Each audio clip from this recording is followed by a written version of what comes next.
لنا ذنوبنا وإسرافنا في أمرنا وثبت أقدامنا وانصرنا على القوم الكافرين ربنا تقبل منا إنك أنت السميع العليم ربنا هب لنا من أزواجنا وذرياتنا قرة أعين واجعلنا للمتقين إماما.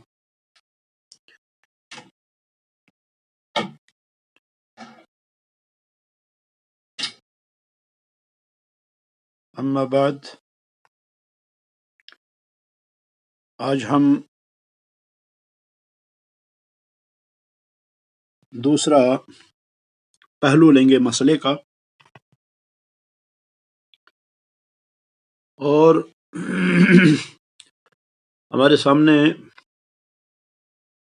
جو مسئلہ ہے وہ ہے وَأَمَّا الثَّيِّبُ الْغَيْرُ الْبَالِغُ، رہی بات اس سیبہ کی جو غیر بالغ ہو، نابالغ سیبہ.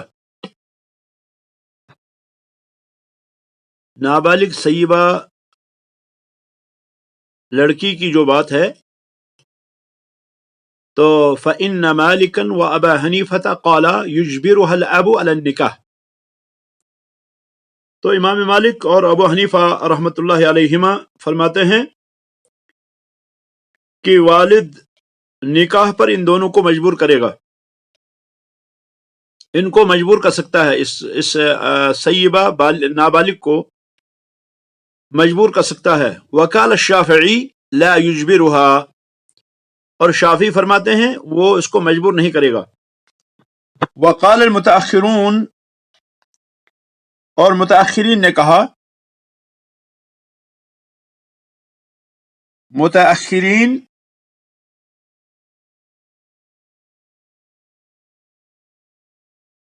کہتے ہیں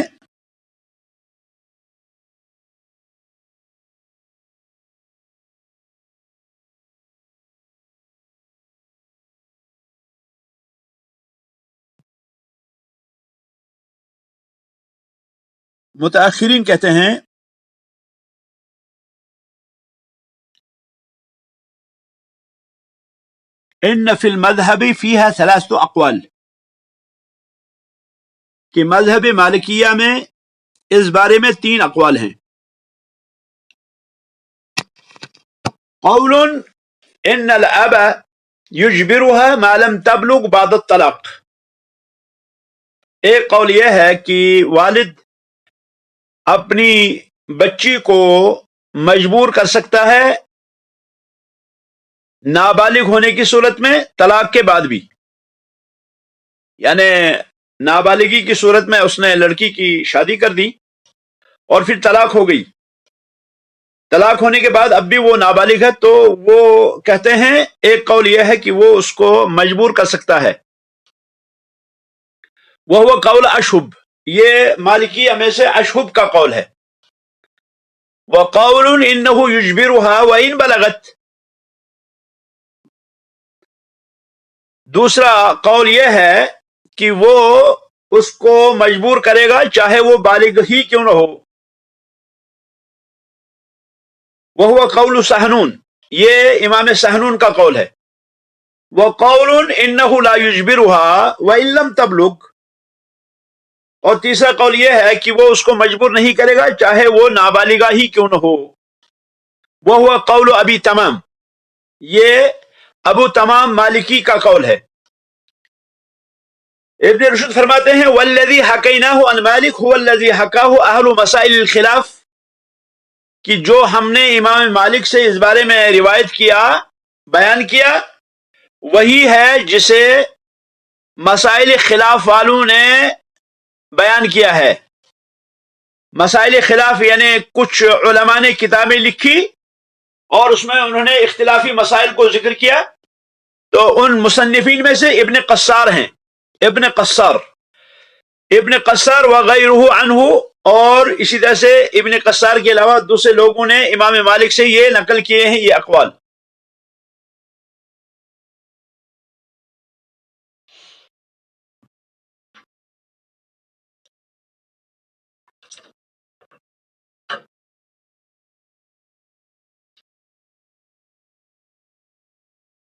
کہتے ہیں وسبب اختلافہم، اور ان کے اختلاف کا سبب معارضۃ دلیل الخطاب للعموم، دلیل خطاب کا تعارض عموم کے ساتھ۔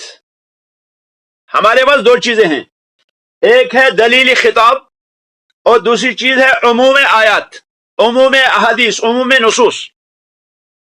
کیا تفصیل ہے اس کی؟ وَذَلِكَ أَنَّ قَوْلَهُ عَلَيْهِ الصَّلَاةُ وَالسَّلَامُ،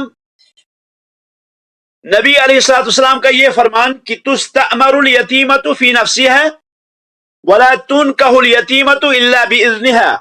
تُسْتَأْمَرُ الْيَتِيمَةُ، تُسْتَأْمَرُ یہ باب استفعال سے ہے، امر میں، امر کے امر یامرو سے باب استفعال، الیتیمۃ اس کا فاعل، یعنی یتیمہ سے امر لیا جائے گا فی نفسها، اپنے نفس کے بارے میں۔ یتیمہ جو ہے اس سے امر لیا جائے گا اس کے نفس میں، ولا تنکح الیتیمۃ، اور یتیمہ جو ہے اس کا نکاح نہیں کیا جائے گا مگر اس کی اجازت سے۔ اس حدیث سے سمجھ میں جو بات آتی ہے وہ یہ آتی ہے ان ذات الاب، کہ باپ والی جو لڑکی ہے جس کا باپ زندہ ہے، لا تستعمر، اس سے اجازت نہیں لی جائے گی، الا ما اجمع علیہ الجمہور، سوائے اس کے کہ جس پر جمہور کا اجماع ہے، من استعمار الثیب البالغ، جمہور کا اجماع جو ہے وہ اس بات پر ہے کہ ثیبہ بالغ جو ہے اس سے پوچھا جائے گا، اس سے اذن لیا جائے گا۔ تو ایک تو ہمارے پاس یہ حدیث ہے تستعمر الیتیمۃ فی نفسها ولا تنکح الیتیمۃ الا باذنها، اور پھر دوسرا ہمارے پاس جو ہے وہ کیا ہے، وہ عموم قولہ علیہ الصلوۃ والسلام، وہ نبی علیہ الصلوۃ والسلام کے فرمان کا عموم، یعنی نبی علیہ الصلوۃ والسلام نے ارشاد فرمایا الثیب احق بنفسها من ولیها، کہ سیبہ جو ہے وہ اپنے نفس کی، اپنے ولی کے بنسبت زیادہ حقدار ہے۔ تو یہاں پر یتیمہ کے برعکس ہے، یتیمہ اس کے برعکس، جیسا کہ پہلے گزرا۔ کہتے ہیں یتناول البالغ وغیر البالغ، یہ جو الثیب احق بنفسها من ولیها ہے، یعنی سیبہ اپنے نفس کی خود مالک ہے اپنے ولی سے زیادہ، تو یہ بالغ اور غیر بالغ دونوں کو شامل ہے، یہ بالغ اور غیر بالغ دونوں کو شامل ہے۔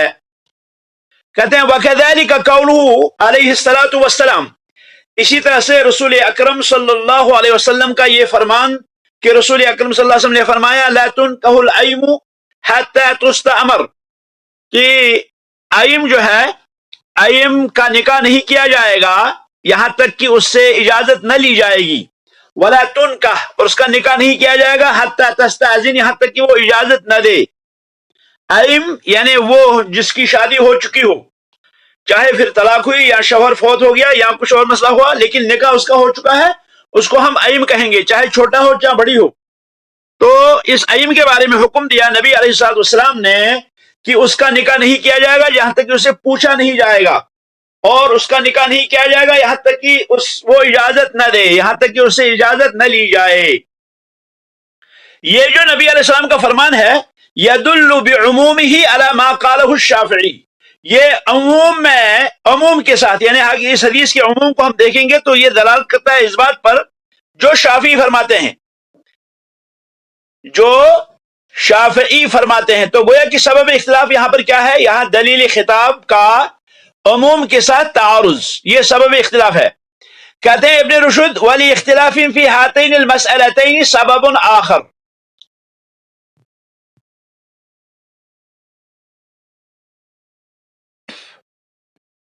ابن رشد کہتے ہیں کہ ان کے سبب ان دو مسئلوں کے اندر، ان دو مسئلوں میں جن مسئلوں کا ذکر ہوا، اس میں اختلاف کا سبب ایک اور چیز ہے، ایک اور سبب اختلاف ہے، وہ کیا ہے، وہ استنباط القیاس من موضع الاجماع، استنباط القیاس من موضع الاجماع، موضع اجماع سے قیاس کا استنباط۔ کیسے؟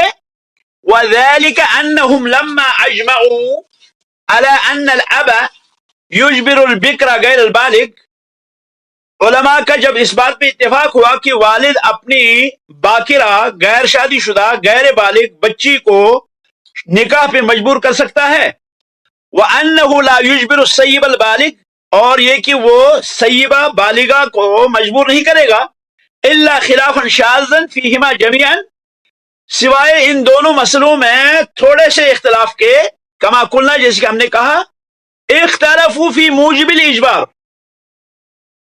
پھر اختلاف ہوا اسی مسئلے میں، دونوں مسئلوں میں اختلاف ہوا کہ مجبور کو واجب کرنے والی چیز کیا ہے، حل هو البکارہ اور صغر، کیا وہ بکارت ہے یا صغر ہے،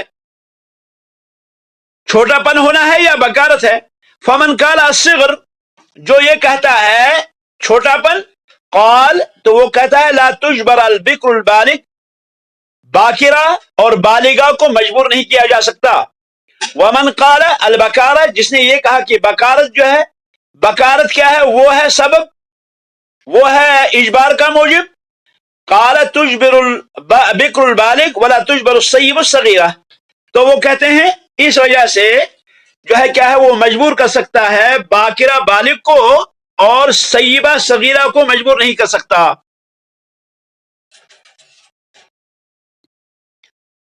اور کہتے ہیں ومن قال کل واحد منہما یوجب الاجبار، اور ان میں سے جب ہر ایک نے یہ کہا کہ اجبار جو ہے وہ موجب ہے، اجبار جو ہے وہ موجب ہے جب وہ الگ ہو، صرف جو ہے کیا وہ صرف منفرد ہو، تو وہ کہتا ہے تجبر البکر البالغ والسیب الغیر البالغ، کہ بالغہ باکرہ کو مجبور کیا جائے گا، اسی طرح سے سیبہ غیر بالغہ کو کیا ہے، مجبور کیا جائے گا۔ والتعلیل الاول تعلیل ابی حنیفہ، پہلی والی علت جو ہے یہ ابو حنیفہ کی علت ہے، یعنی صغر، والثانی تعلیل الشافعی، اور دوسری جو ہے یہ شافعی کی علت ہے، یعنی شافعی کے نزدیک علت جو ہے وہ بکارت ہے، جبکہ ابو حنیفہ کے نزدیک تعلیل جو ہے علت جو ہے وہ صغر ہے۔ والثالث تعلیل مالک، اور تیسری چیز جو ہے یہ کیا ہے، یہ امام مالک کی تعلیل ہے۔ والاصول اکثر شہادتا لتعلیل ابی حنیفہ، اصول یہ زیادہ گواہی دیتے ہیں ابو حنیفہ کی تعلیل کے، یعنی ابو حنیفہ رحمہ اللہ نے جو تعلیل کی، ان کی تعلیل کی زیادہ جو ہے وہ گواہ اصول ہیں۔ یہ دیکھیں انصاف، ابن رشد مالکی ہیں، لیکن ابو حنیفہ رحمہ اللہ کی اس رائے کو انہوں نے یہاں پہ کیا ہے، اس تعلیل کو انہوں نے یہاں کیا ہے، یہاں اس کو کہا کہ یہ اصول کے زیادہ موافق ہے، گویا کہ یہ تقلید ہے، تقلید مشروط،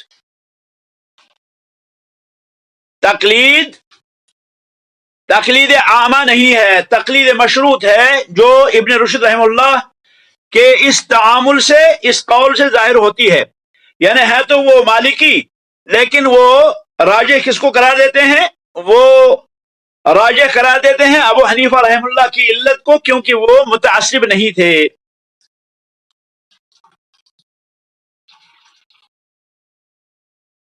اس کے بعد دوسرا مسئلہ ہے، وہ ہے واختلفوا في الصيوبة التي ترفع الإجبار وتوجب النطق بالرضا أو الرد، کہ صیوبت میں وہ کون سی چیز ہے جو اجبار کو ختم کرتی ہے اور بولنے کو واجب کرتی ہے، اقرار کو واجب کرتی ہے، چاہے رضامندی کا اقرار ہو چاہے رد کرنے کا اقرار ہو، وہ کون سی چیز ہے، یعنی صیوبہ کیا چیز ہے جو اجبار کو ختم کرتی ہے۔ جب سیبہ ہو جائے تو سیبہ ہونے کے بعد کیا ہے، سیبہ ہونے کے بعد پھر اجبار ختم ہو جاتا ہے، اور سیبہ جب ہو جائے تو سیبہ ہونے کے بعد اب زبان سے ادا کرنا لازم ہے، چاہے اقرار چاہے رد، جبکہ جو ہے کیا ہے، باکرہ کے بارے میں یہ ہے کہ اس کا اذنها سماعتها، اس کا اذن جو ہے وہ خاموش رہنا ہے، تو کہتے ہیں اس میں اختلاف ہے کہ یہ صیوبہ کیا ہے، تو کہتے ہیں فذهب مالک و ابو حنیفہ الى ان الصیوبہ التي تكون بنکاح صحیح او شبہۃ نکاح او ملک، ابو حنیفہ اور مالک رحمت اللہ علیہ کہتے ہیں کہ صیوبہ جو ہے وہ ہے، یعنی سیبہ کب ہوتی ہے؟ سیبہ تب ہوتی ہے جب نکاح صحیح سے ہو، یا نکاح کے مشابہ، یا ملک کی وجہ سے۔ ملک جو ہے اس میں باندی لونڈی وغیرہ آتی ہے، اور نکاح صحیح، یہ نکاح صحیح ہے، یا شبہت نکاح، یعنی نکاح کے شبہ کے طور پر جو ہے نکاح ہوا، تو ان چیزوں سے کیا ہے؟ سیوبت ثابت ہوتی ہے۔ جب نکاح صحیح ہوا، یا نکاح کا شبہ ہوا، یا ملک ہوئی، تو اس سے کیا ہوا؟ اس سے سیوبت ثابت ہوئی۔ وَأَنَّهَا لَا تَكُونُ بِالزِّنَا وَلَا بِغَصْبٍ، اور یہ سیوبت جو ہے یہ زنا سے نہیں ہوگی اور نہ غصب سے ہوگی، یعنی چھین کر یا چوری لے کر، یا جو ہے جس کو آپ کہتے ہیں بھگا کے لے جانا، تو اس سے کیا ہے؟ اس سے سیوبہ واقع نہیں ہوگی۔ یہ ابو حنیفہ اور مالک رحمہ اللہ کا قول ہے۔ وقال الشافعی، امام شافعی کہتے ہیں رحمۃ اللہ علیہ، کل سیوبت ترفع الاجبار، ترفع الاجبار، کہ ساری سیوبت جو ہے وہ کیا ہے؟ وہ اجبار کو ختم کرتی ہے۔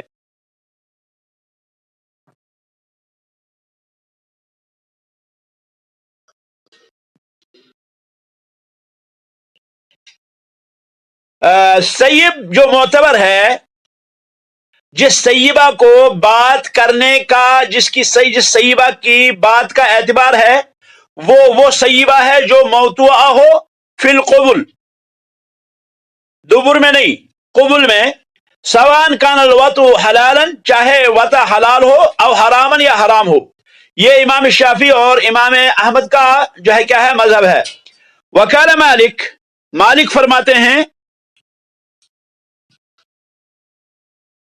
مالک فرماتے ہیں اور ابو حنیفہ، اس عورت کے بارے میں جو فاجرہ ہو، کہ اس کا حکم باکرہ کا حکم ہے اذن کے بارے میں، یعنی جو عورت فاجرہ ہو، فاسقہ ہو، اس فاسقہ فاجرہ عورت کا حکم باکرہ کا حکم ہے، یعنی اس اذن میں جیسے اس سے باکرہ کا اذن ہے، ایسے ہی اس کا بھی حکم ہوگا، اور اسی طرح سے اس کے نکاح میں اس کا اذن ہے۔ لأن علت الاکتفاء بسماعت البکر الحیاء، کیونکہ کفایت کی جو علت ہے باکرہ کی جو ہے باکرہ کے چہرے پر، وہ ہے حیا۔ والحیاء من الشیء لا یزول الا بمباشرته، اور کسی چیز سے حیا جو ہے وہ تب زائل ہوتی ہے جب اس کو چھوا جائے۔ اور وهذه لم تباشر بالاذن في النکاح فيبقى حیاؤها منها بحالها، تو کہتے ہیں کہ یہ جو ہے کیا ہے؟ وقت تقدم فی مذہب مالک، امام مالک کا مذہب اس سے پہلے گزر چکا ہے اس مسئلے کے بارے میں۔ وَإِن ذَهَبَتْ عُذْرَتُهَا بِغَيْرِ جِمَاعٍ كَالْوَثْبَةِ، اگر جو ہے بکارت یہ ختم ہو گئی ہے جماع کے علاوہ کسی اور طریقے سے، مثلا کچلنے سے، کودنے سے، یا حیض کی وجہ سے، یا اس قسم کی کوئی اور چیز سے جو ہے کیا ہے؟ بکارت ختم ہوئی، تو اس کا حکم جو ہے وہ باکرہ کا حکم ہے۔ اور اسی طرح سے اگر جو ہے سمت مخالف سے ایسا ہوا، تو اس صورت میں کیا ہوگی؟ اس صورت میں وہ سیبہ نہیں ہوگی۔ یہ مغنی کے اندر موجود ہے، جلد نمبر 6 صفحہ نمبر 495۔ تو اس میں سوال یہ ہے کہ وسبب اختلافہم، ان کے اختلاف کا سبب کیا ہے؟ علماء میں اختلاف کیوں ہے؟ هل يتعلق الحكم بقوله عليه الصلاة والسلام الثيب أحق بنفسها من وليها بالصيوبة الشرعية أم بالصيوبة اللغوية، کہ نبی علیہ السلام کا یہ جو فرمان ہے الثيب أحق بنفسها من وليها، کہ سیبہ اپنے نفس کی زیادہ مالک ہے اپنے ولی سے، تو یہاں مراد کیا ہے؟ یہاں شرعی سیوبہ ہے یا یہاں لغوی سیوبہ ہے؟ واتفقوا على ان الاب يجبر ابنه الصغير على النکاح، اور اس بات پر علماء کا اتفاق ہے کہ باپ اپنے چھوٹے بیٹے کو نکاح پہ مجبور کر سکتا ہے۔ وكذلك ابنته الصغيرة البکر، اور اسی طرح سے اپنی چھوٹی باکرہ بیٹی کو، ولا يستعمرها، اور جو ہے وہ اس سے اجازت نہیں لے گا، یعنی نہ چھوٹے بچے سے نہ چھوٹی بچی سے۔ کیوں؟ لما ثبت، جیسا کہ ثابت ہے، ان رسول اللہ صلی اللہ علیہ وسلم، کہ رسول اللہ صلی اللہ علیہ وسلم نے عائشہ صدیقہ رضی اللہ تعالی عنہ سے نکاح کیا، بنت 6، وہ 6 سال کی تھی، او 7 یا 7 سال کی تھی، وبنى علیہ بنت 9، اور جب نبی علیہ السلام نے ان سے شادی کی تو اس وقت ان کی عمر 9 سال کی تھی. بِإِنْكَاحِ ابی بکر ابیہا رضی اللہ عنہ، کیونکہ ابو بکر صدیق رضی اللہ تعالی عنہ نے ان کا نکاح نبی علیہ السلام سے کیا. تو گویا کہ یہ دلیل ہے ہمارے پاس کہ چھوٹی بچی اور اسی طرح سے چھوٹا بچہ ان کو باپ مجبور کر سکتا ہے نکاح پر. الا ما روی من الخلاف عن ابن شبرمہ، کہتے ہیں سوائے اس کے کہ جو ابن شبرمہ سے اختلاف مروی ہے. اس کے بعد دوسرا جو ہے مسئلہ ہے ہمارا وہ انشاءاللہ حل یزوج الصغیر غیر الاب، حل یزوج الصغیر غیر الاب. تو یہ جو ہے انشاءاللہ اگلے درس میں ہوگا. ھذا وصلی اللہ وسلم علی خیر خلق محمد وعلی آلہ واصحابہ اجمعین. سبحانک اللہم وبحمدک اشہد ان لا الہ الا اللہ استغفرک واتوب الیک.